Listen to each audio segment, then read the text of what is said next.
Pediatricians, we always try to say, don't sell your kids short. I mean, yes, these are more sophisticated can flavors. We sell our kids? We could. For kids have a lot more sophisticated palates than we think they do. So welcome back to another riveting episode of Circee Health Pod. Today we are going to, change it up. That's what I was looking for. Change it up a little bit and make it a little more pediatrics based. Although when I tell you the topic, it could be for all of us.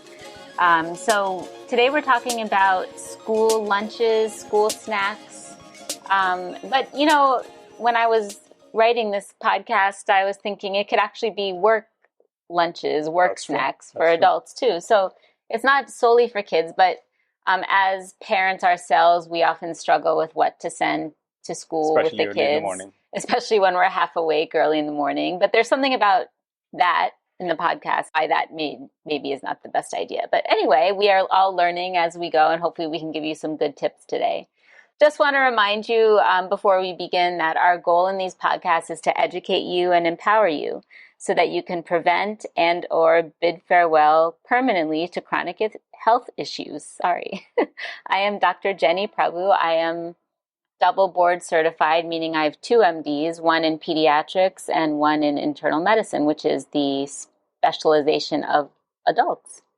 And I'm Ajoy Prabhu. I guess you want me to call myself more of a medical researcher because you're like... Because nobody knows what a research pathologist is. So it's not a regular pathologist, the person who actually researches the pathology, that's the causes of diseases. Anyway, yes, okay, fine. I'm a generalist medical researcher. How about that? Will that work? And hopefully you'll get some insight from both of us.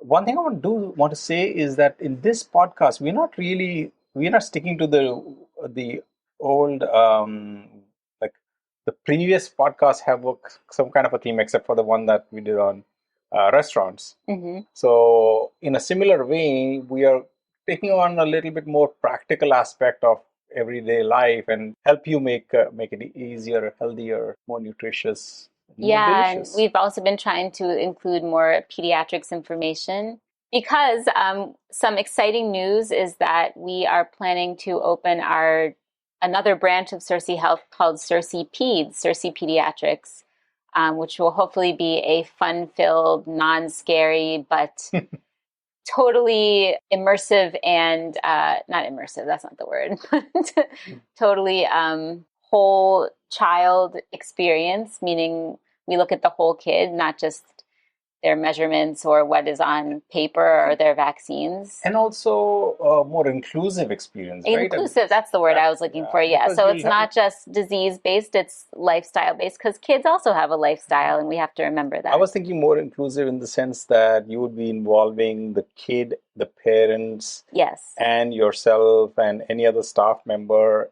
in the care of the child. Right. It's whole child-centered care, mm-hmm. not just one or two aspects. Kind of like whole plant-centric. Yeah, imagine that.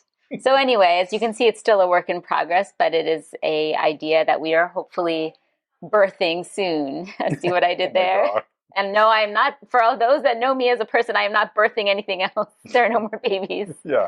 So she, I guess, Circee Peds. Only once you've had the child is when she'll come talk to you. No, that's not true either. We do pre-conception and pre-delivery counseling and information always because we're looking at the whole baby and the whole family. Yeah. Can we move on to that? Yeah, sorry, I just got excited about it. So since you're today going to be, I guess, interviewing me for a kind of a change, let's dive right into the meat or lack thereof. There's no meat here. Oh, really surprising. As far as school snacks are concerned, and I guess it's not just school snacks. I mean, it includes other nutrients and so on. Is concerned. Maybe you can give people an idea about what you consider to be a wholesome school snack. What all things should be in there? What's your thinking on that first?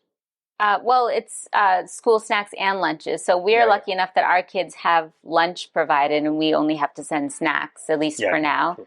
But some kiddos, because of allergies or just because of the way their school is, have to bring their entire lunch. And also this, like I said, if you're going to the office, we'll give you some ideas too. So it's not just snacks, but I digress as usual. So it's a good rule of thumb when you're making a whole meal for school to always include some kind of main dish, a fruit, a vegetable, and a snacky type element to the meal. So now this doesn't mean that the main dish is huge and everything else is small, but just kind of like, something savory for the most part would be the main dish, and then the others that I mentioned.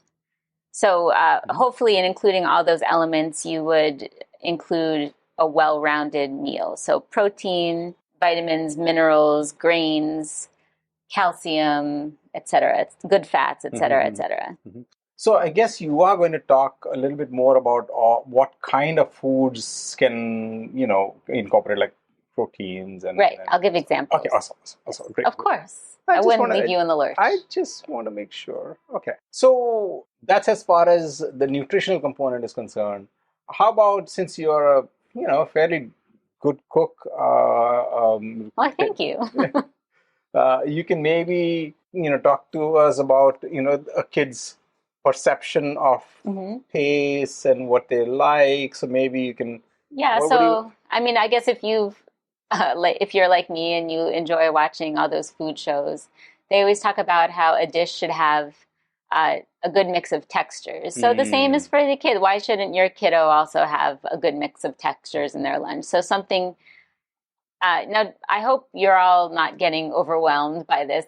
These are not going to be complicated dishes. These will be things that are easy and simple. Yeah. But anyway, just saying, so crunchy, creamy, chewy, and juicy in an ideal world would be included in the school lunch. Of course, this doesn't have to be for every single meal, but something to aim towards, perhaps. What, you didn't think of this one? Umami. Umami? My favorite flavor part of the tongue. Yes, umami would also be a good thing too. So I guess kids certainly can appreciate these flavors. So don't think that they have no good nose and tongue for flavors. They absolutely do, especially the older they get. But little kids do too, and that's scientifically proven. And then finally, just like we don't want to eat anything too heavy or a huge amount of heavy foods at lunch, because then you're going to be sleepy and who's going to pay attention for the rest of the day. So if you are giving something maybe a little more heavy or a little more filling, then make sure you pair it with something lighter, something more refreshing to cleanse the palate and also to not overwhelm the digestive system. Yeah. True. Okay, good. So now that we've kind of set the framework for what each food would probably have, or each meal would probably have, or each snack per se would probably have, should we just talk about some of the nutritional components like protein, vitamins? Sounds like a fabulous idea. Okay. Wherever did you get that idea from? I just thought about it. All right. Well, let's talk about probably... I think the number one nutrient that everybody thinks about, for adults at least, is protein. But kids, of course, need protein to grow and to get taller and to put on muscle. Because, yes, kids put on muscle too, and also to kind of sustain the uptake of nutrients too. You need protein as well. So, maybe we should have clarified this entire podcast by saying that these are all plant-based school snacks. That would have been something to... You mean you're not going to recommend chicken? Yeah, because I started thinking about it and realized that nobody at any point did either of us mention that these are all plant-based. So no meat, of course, and no egg, and no dairy. And if you want to know why no meat, etc., you'll have to listen to a whole bunch of the rest of our podcasts. Because if we do that here, this podcast will be 20 hours long, which is not ideal. So when you're raising a plant-based kid, which will definitely be another podcast topic. We are raising 2 plant-based kids, and they seem to be doing fairly well. A little weird, but that's probably genetic. So going back to protein. Mostly from you.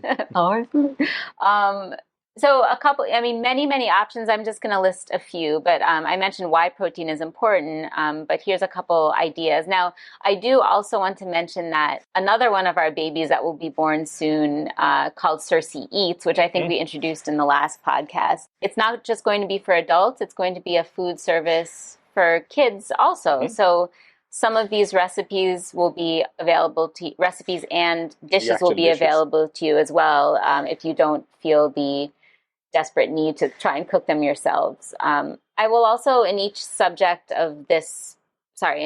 category for the school and lunches and snacks, I'll try to give prepared options too that you can buy at the supermarket, at the grocery store. So anyway, back to protein. I know you're all on the edge of your seats at this point. So one of my favorite sources of protein in the world is the humble chickpea, which can be made into various dishes. Something that you may not think about of the chickpea, I'm going to give you two options. The first one is falafel, which you may not think a child will like, but actually falafel is it has great texture. It's crispy and chewy. It is not spicy, but it has lots of flavor with the herbs and the tahini and the sesame and everything. So falafel is a great option. It's very easy to pack. It's not very oily. It's not messy. So falafel is a great option. You can make it into a sandwich. You can just put it into little falafel balls, etc. Another chickpea option. Wait. Before you do that, you are asking them to deep fry stuff? No, air fry or bake. I'm sorry, I should have said that. Because I mean, one of the things that you will notice, as you listen to us more and more,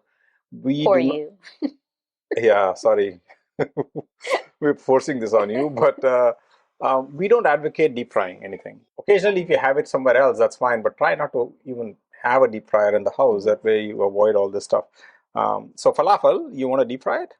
No, of course not. Who would ever think such a thing? So a glorious invention that we recently discovered, although it's been around, but we discovered is the air fryer, which is an inexpensive and much healthier option that you can keep in your kitchen.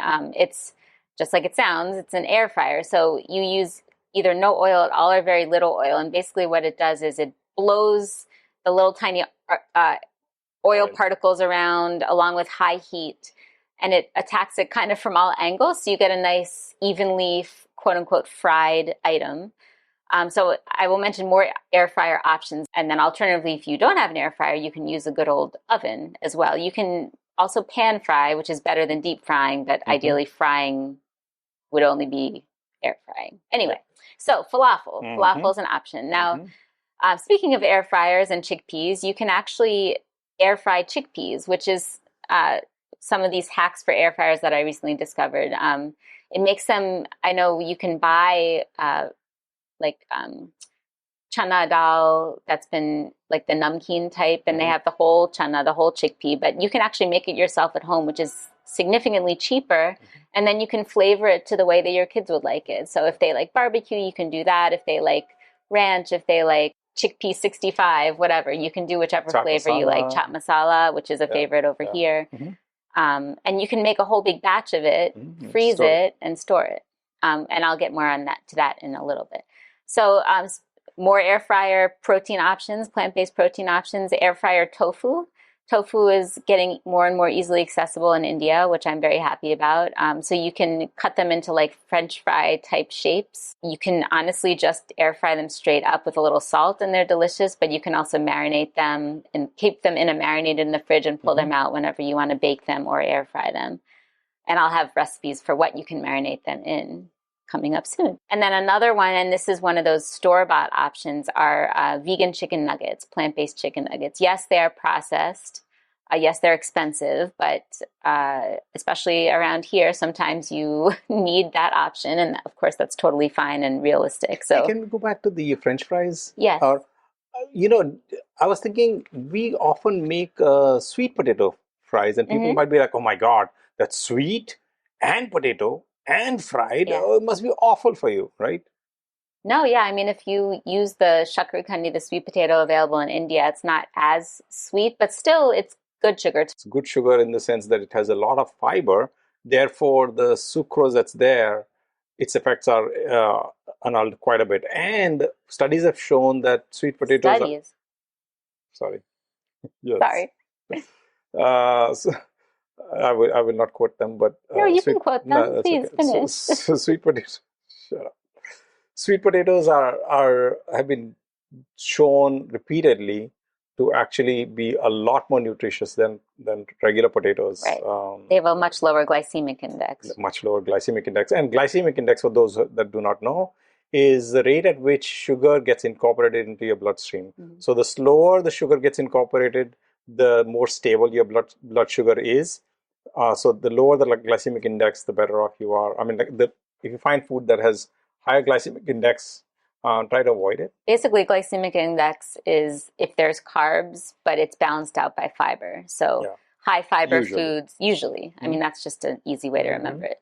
So because sweet potato shakarkandi has a lot more fiber than white potatoes, it has a lower glycemic index.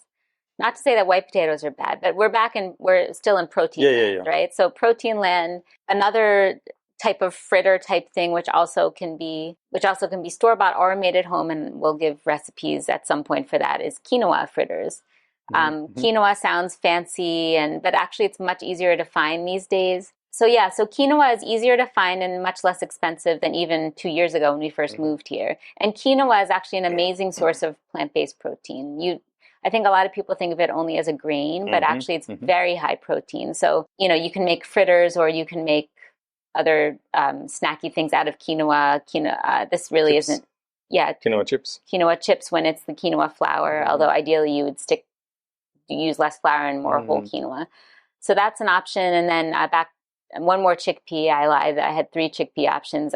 You can actually make something called a chickpea tuna, quote unquote, salad sandwich. So I don't know if you have ever thought about it, but chickpeas almost have a fishy flavor, and you can enhance that fishy flavor with some secret ingredients that I will talk about in other recipes. But, you can look it up yourself, but I have some good chickpea tuna salad that There are recipes on our YouTube channel. Yes. And of course, this would be using vegan mayonnaise, not egg-based or whey-based mayonnaise. And then also same thing with tofu egg salad, quote unquote egg salad. Tofu is, of course, an excellent source of protein, and you can make an egg salad, tofu salad thing. And there's actually a very cute video out there with me and our older son making tofu egg salad. So our kids love that as well. So some of these things you might think, oh, my kid wouldn't like that, but you'd be very surprised. And pediatricians, we always try to say, don't sell your kids short. I mean, yes, these are more sophisticated flavors. Can we sell our kids? We could for on eBay. But no, I mean, kids have a lot more sophisticated palates than we think they do. So, let them try new things and you'll be surprised. Yeah.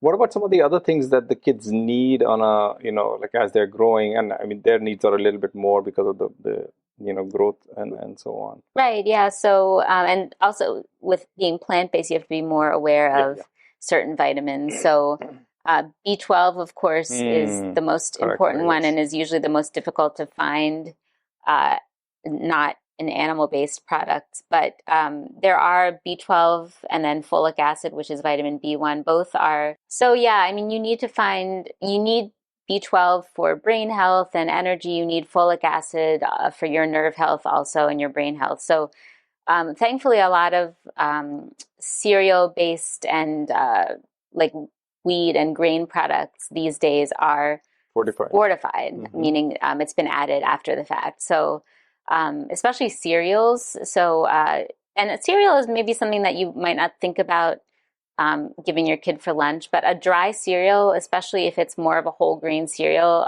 can double as kind of a treat for your kids and great source of B12 and folic acid. We give them the cereal that has bigger chunks, so that it's easier for them to pick out and pop them like popcorn.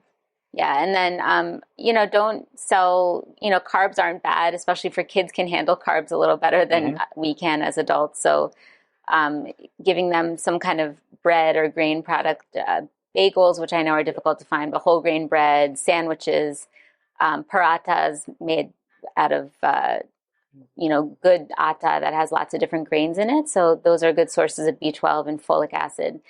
Another important nutrient that we need to be mindful of, especially in plant-based and vegetarians, is vitamin D. Vitamin D is found traditionally from sunlight, but also it's in milk. It's fortified in milk and cheese, like dairy milk and cheese. So good thing is it's also fortified in plant-based milks I'm not sure about cheese, perhaps, but plant-based milks, which I'll talk about in a little bit more in a second, are a good source of vitamin D. And then there's also some juices that have vitamin D Can I fortified. make a request? Can we do the plant-based milk in a separate episode because there's so much to talk about? That's true. Yeah. So let me leave that then to the next. Yeah. We'll leave you in the lurch. Sorry about plant-based You milks. mean we'll leave you in suspense? In suspense, in a good way. Lurch in a good way.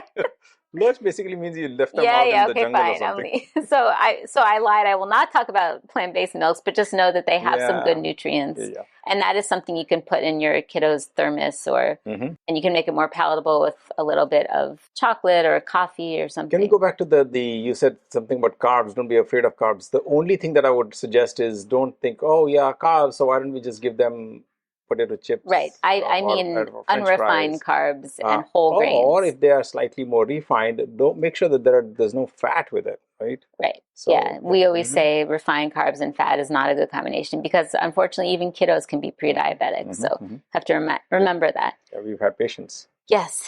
And then another nutrient that's important is omega-3 fatty acids, which are very important for brain health and memory.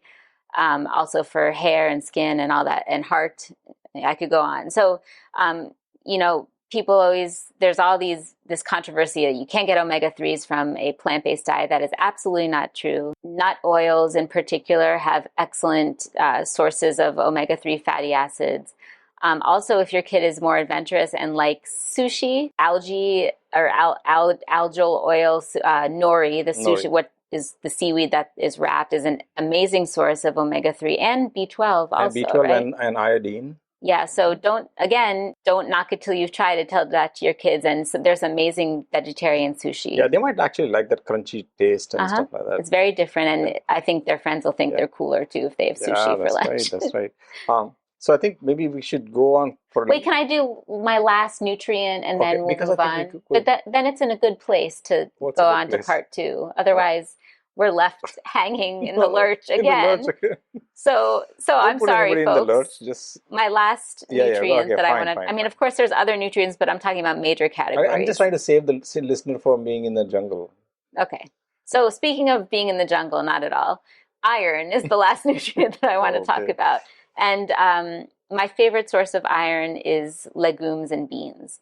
So we already talked about many chickpea options, but these days there's actually a fair number of bean predominant snacky foods that you can buy, again, from whatever grocery service you use. They're made from chickpeas or lentils or rajma, kidney beans. So that's a great option, crispy and fun, good texture. Also, if you're more adventurous and you want to dedicate a little more time, you can make something like a bean quesadilla or a bean burrito, which is easy to pack and not messy too. So Mexican food is a great option. And I want to add one more, since you talked about iron, green leafy vegetables. So if you want, crispy kale. And you can put that in your burrito. Yeah, toast it, toast kale, make it crispy. Yeah. And it's a good chip, kale chips. You can make your own kale chips. Much cheaper if you buy it yourself and toast it in the air fryer. Or if you have a conventional toaster, right? You can a regular oven. Yeah. You can do it in there. So I think we've blabbered, or you've blabbered enough. I think for once, I mean, I'm actually taking the back seat and just kind of asking you questions. So do you mind if we move on to part 2 and where we can discuss more about where kids can get more energy, what kind of drinks they can have. Yes. Other tips that we've gathered all through the years. Hopefully that should help. Yeah. Okay. Yeah, sounds good. We'll see you in part 2 for more life-altering, not really, but we like to think it is information. See you. Thank you. Bye. We really hope you enjoyed our conversation. Can you think about one thing or an idea that you can start to introduce into your own life that will help make your life healthier and less stressful? If you enjoyed today's episode, we'd really appreciate it if you can take a few seconds to share the podcast with your friends and families. Thank you so much for listening. And always remember, your health is literally in your own hands. Making lifestyle changes is not an easy task, but we promise you will be aptly rewarded with a long, healthy, and disease-free life.